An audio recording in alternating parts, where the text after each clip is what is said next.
Pronto. Deixa eu ver se eu já consigo falar com Luciana Caetano. Professora, você me ouve? Sim, estou te ouvindo, Derek. Pronto, já te ouço também muito bem. Deixa eu ver se a Lil divide aqui a tela. Olá, mais uma vez, professora, agora no Jornal do Acta. Bem-vinda aqui ao nosso canal novamente, professora. Obrigada, muito obrigada e boa noite a todos e todas. É que a Lil está ajustando aqui. Vou só fazer o seguinte, professora, só para, enquanto a Lil aperta ali os botões, só para situar o nosso público aqui, aí eu vou conversar com a professora e economista Luciana Caetano a respeito da PEC dos precatórios. Então, são dois assuntos que a gente vai tentar resumir aqui para vocês. A PEC dos precatórios, que é aquela, como algumas pessoas chamam de PEC do calote, e também o tal do orçamento secreto, aquele orçamento, que são as emendas de relator, que elas vêm, vão, e ninguém sabe exatamente como, destino, origem, enfim. A gente vai falar sobre essas duas coisas, mas eu queria começar, professora, com você explicando para a gente um pouquinho sobre essa questão dos precatórios. O que são exatamente, resumidamente, esses precatórios? Na verdade, os precatórios são ações que foram movidas na Justiça por servidores públicos, na maioria das vezes para reivindicando uma compensação por defasagem salarial, ou seja, uma reposição de perdas salariais. Alguns desses precatórios têm mais de 10 anos que entraram na Justiça, e pela Constituição, quando ele chega no estágio de transitado em julgado, o Estado não pode mais recorrer, a Justiça define que ele tem que ser pago. E esses precatórios estão previstos para serem pagos em 2022. Algumas pessoas, inclusive, já morreram, de tanto tempo que isso vem se arrastando na Justiça. Normalmente, precatório são ações judiciais que têm uma década, às vezes duas, a depender de quando se deu início a essa ação judicial. E o total são 47 precatórios, considerando o conjunto de servidores públicos federais, que totalizam a quase 90 bilhões de reais, 89 e uma fração, quase 90 bilhões de reais. E o governo resolveu decidiu que para bancar o Auxílio Brasil, que é a mesma coisa do Bolsa Família que já vinha sendo pago, ele só poderia fazer se apropriando de uma parte expressiva desses recursos e transferindo quase 2/3 desse total para os próximos 9 anos. Então, isso. Só aqui para a gente poder deixar bem claro para o pessoal que está assistindo. Nessa PEC, o governo diz, olha, reconheço que tem uma dívida, mas não vou pagar. Vou pegar esse dinheiro aqui, pagar uma outra coisa, mas não vou pagar vocês agora, vocês aguardam um pouquinho mais. É isso? Exatamente. E assim, nesses termos, ela é inconstitucional, porque já é uma ação transitada em julgado, onde não se pode mais recorrer. Só que o governo está tentando fazer uma emenda à Constituição, é uma proposta de emenda constitucional, alterando, inclusive, 5 dispositivos da Constituição de 1988, de modo a criar as condições legais para que esse parcelamento por 9 anos seja feito. Ou seja, se alguém tiver, por exemplo, 50 mil para receber, ele só vai receber 15% desse valor, e os 85% seriam parcelados por 9 anos, com uma parcela anual. Então a pessoa vai ter que esperar mais tempo para receber, e são pessoas que, até diga-se de passagem, eu não perguntei se eu poderia comentar, mas tem um caso, que a gente até ouviu hoje, de uma colega nossa, que está incluída nessa lista desde 85, não foi, Del? 89, e vai ter que esperar mais tempo para receber esse dinheiro por conta dessa medida. São décadas, é isso que eu falo, são ações judiciais que já vêm de muito tempo. Uma boa parte das pessoas que entraram na justiça na época, que é uma ação coletiva, normalmente é o sindicato que faz isso, muitos já nem estão mais aqui porque já esperaram muito tempo, ou porque já estavam com a idade muito avançada, ou tiveram problemas de saúde, ou foram vítimas da Covid, e o governo está tentando dar um calote novamente no serviço público. Vale ressaltar que esses precatórios já são ações judiciais em cima de perdas trabalhistas, né, de danos causados à classe trabalhadora pela não reposição salarial em consonância com a inflação registrada naquele período. Então vai ser mais uma espera. E agora antes da gente falar do orçamento secreto, Luciana, é possível fazer isso porque você tem uma decisão judicial determinando o pagamento, Mas eles podem manobrar desse jeito para não pagar? Tipo, o juiz já mandou, pague, mas espera aí, não vou pagar, vou segurar um pouquinho mais. Eles podem fazer isso? É Pois legal? legal não é isso que eu estou te falando. Para isso se tornar legal, teria que fazer uma emenda à Constituição, que é o que está acontecendo. Eles estão lançando uma proposta de emenda constitucional. Para essa alteração na Constituição ser feita, eles estão tentando negociar com os parlamentares.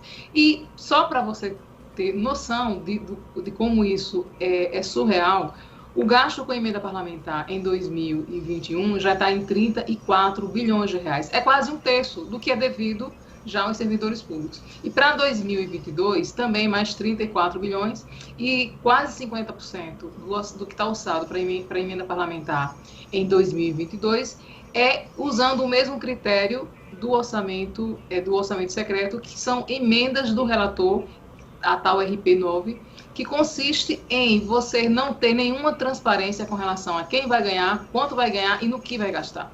O que significa você enganar o contribuinte, porque ele precisa saber, inclusive até para monitorar e para saber se os parlamentares que estão sendo agraciados com essas emendas parlamentares estão efetivamente utilizando esse recurso em função da melhoria da qualidade de vida da população, para o desenvolvimento, para recuperação da economia local, enfim. A gente tem, na verdade, aí uma manobra política imoral, obviamente, né?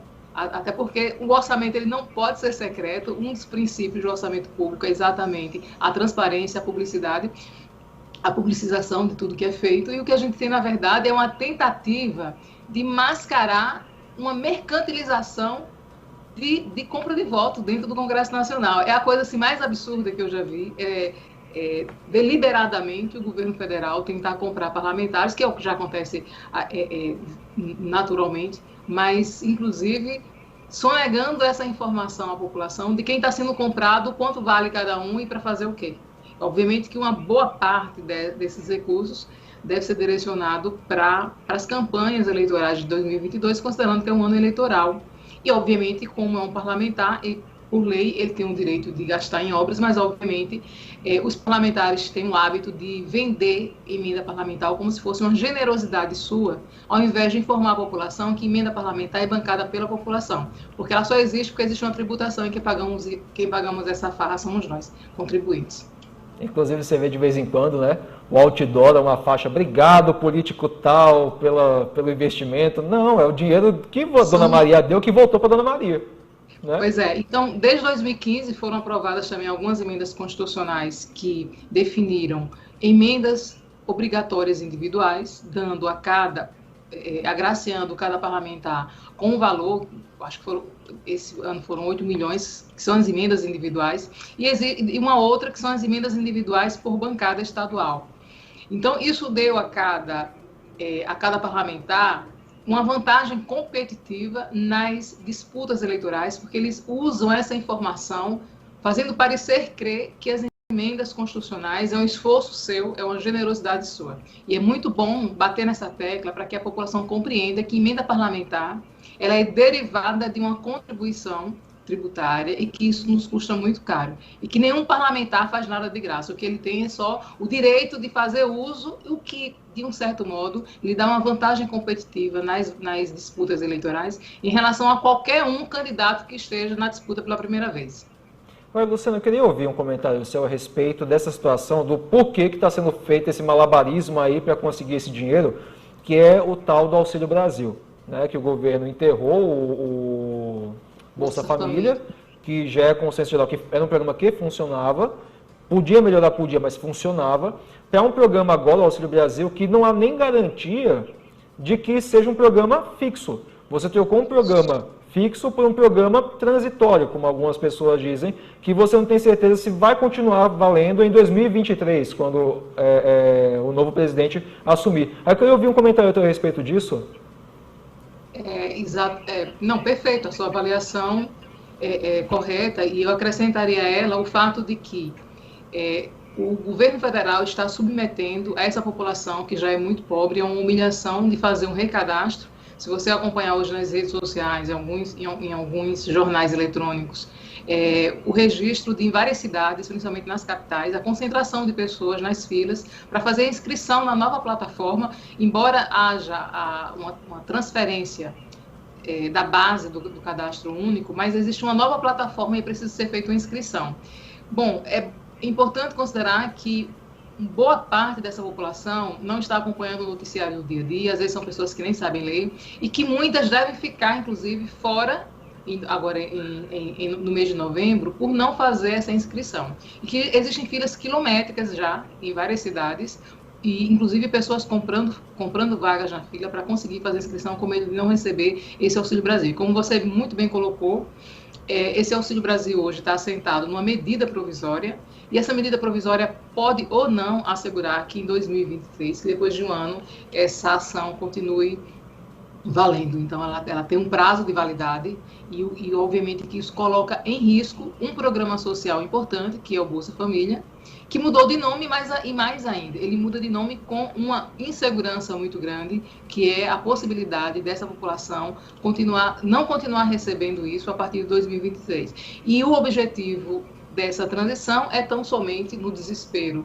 de ver a sua popularidade caindo, o governo Bolsonaro tentar construir um capital político para as disputas eleitorais de 2022, considerando que ele subestima muito a capacidade analítica dessa população mais pobre e mais dependente, e a ideia é fazer parecer crer que ele está criando um novo programa para salvar essa população da extrema pobreza, e a gente sabe que isso não é verdade, é exatamente o contrário, ele está submetendo a uma humilhação absurda nesse processo de transição e inscrição numa nova plataforma.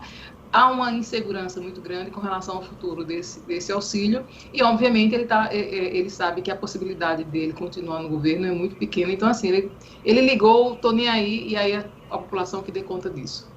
Luciana, agora uma coisa, a questão das contas públicas. Será que não seria o caso, já que ele quer montar um auxílio, um projeto novo, enfim, de distribuição de renda, essas emendas do relator, elas poderiam ser todas usadas para bancar esse programa? Tem esse... Não, normalmente as emendas parlamentares, elas são direcionadas a obras de infraestrutura, na sua grande maioria. Então, esse programa social, ele é criado com como é que eu diria? Ele precisa ter uma previsão definida de fonte de recurso. Uma emenda parlamentar, ela existe para um exercício somente. Um programa social, não. Para você ter a implantação de um programa social, que é uma despesa contínua, você precisa identificar que fonte de receita vai bancar isso continuamente. E é isso exatamente que precisa ser feito. Só que a gente já tinha para o Bolsa Família as fontes de recursos que já eram habitualmente utilizadas, ou seja, inclusive está dentro do programa da Seguridade Social, né? Então a gente tem aí, na verdade, uma sonegação de informação e de transparência por parte do governo, de fazer o debate corretamente, mas isso não interessa a ele, porque a ideia é criar junto a essa população mais vulnerável a ideia de que ele está tentando resolver o problema dessas pessoas. E vale ressaltar que, graças à PEC, a emenda constitucional 95, aprovada em 2016, logo após o golpe, a gente teve o congelamento de gasto público, o que fez com que esse recurso do Bolsa Família ficasse tanto tempo congelado. Está congelado desde 2018. Então, era para esse valor estar atualizado e, na verdade, o que ele está prometendo às pessoas é somente uma variação relativamente pequena, considerando as perdas salariais, inclusive de salário mínimo, que se observa no Brasil já há muito tempo, considerando que a inflação experimentada pelas famílias de baixa renda, ela nem de longe se aproxima da inflação oficial, que é de 10,34%, pelo IPCA 15 do mês de outubro, e 10,20% se a gente pegar o mês de outubro fechado, o IPCA fechado do mês passado, mês de setembro. Então, assim, a gente tem, na verdade, uma situação muito crítica da população de baixa renda. Se você considerar que o salário mínimo é 1.100, quase 70% desse salário é comprometido com a cesta básica, 10% ou mais com gás de cozinha, mais 10% com a como é que eu diria, com a conta de energia, que também está mais cara, E aí, considerando água, transporte, só transporte, se você pegar no estado, na cidade de Maceió, se você pegar um transporte por dia, sem contar o sábado, só de segunda a sexta, você vai gastar 13,8% de um salário mínimo só com transporte. Se você for usar também o sábado, isso vai para mais de 15%. Então, essa conta não fecha para a população de baixa renda. Mesmo para quem tem hoje um emprego e ganha um salário mínimo, as condições de sobrevivência do modo que as coisas estão colocadas hoje, está muito, muito complicado para essa população. Então, mesmo que a condição de liberação do Bolsa Família fosse para uma renda per capita acima de meio salário mínimo, ainda assim seria insuficiente para manter uma boa qualidade de vida. E vale ressaltar que essa insuficiência de renda está fazendo com que as pessoas se alimentem cada vez pior,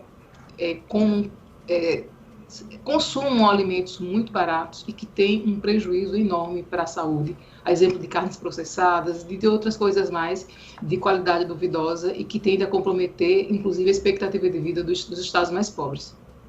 E é triste, né? A gente, inclusive, tem essa matéria recentemente no nosso portal que mostrava como é que alguns senadores estavam gastando as verbas parlamentares deles. Por exemplo, tem o senador Collor, tá, porque é o que me veio na cabeça, que gastou 9 mil reais, se eu não me engano, 20 mil reais, se eu não me engano, numa festa para 90 e tantas pessoas, numa churrascaria de alto luxo lá em Brasília, enquanto tem gente, como lembrou aqui a professora Luciana Caetano, que está comendo osso, que está revendo lixo para comer. É uma situação muito, muito absurda mesmo.